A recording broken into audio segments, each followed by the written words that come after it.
How do cities calculate special assessments for property?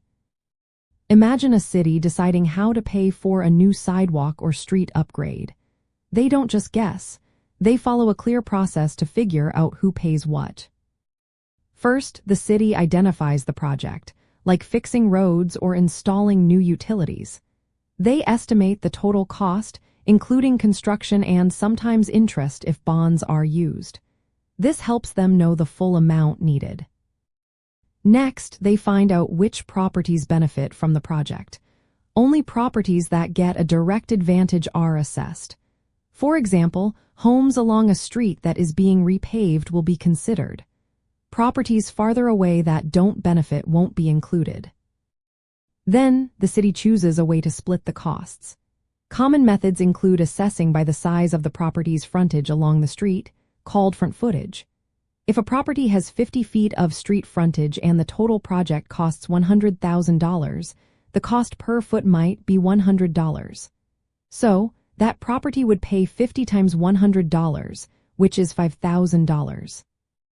Another way is assessing by the size of the land area, often used for commercial or irregularly shaped lots. Some cities use a fixed amount per lot, especially if all lots are similar. For example, each residential lot might pay $2,000 regardless of size.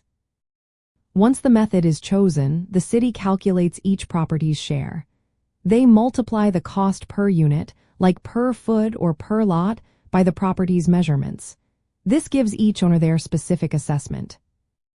After calculations, property owners are notified about the proposed assessments. A public hearing is held so owners can ask questions or voice concerns. The city council then approves the assessments and how they will be paid. Payment is usually spread out over several years. The owners might see the assessment added to their annual property tax bill, paid in installments. Sometimes, the payments last 10 years or more until the total is paid off. Legal rules ensure assessments are fair and reasonable. They must reflect the benefit received and follow local laws.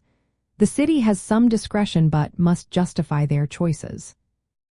For example, if a street costs $100,000 to pave and the total frontage of all benefiting properties is 1,000 feet, the city might set the cost at $100 per foot.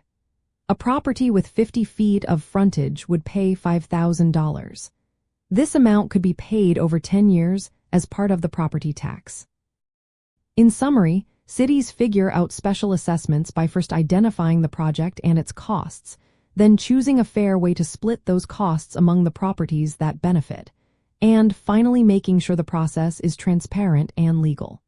This way, everyone pays their fair share for improvements that directly benefit their property.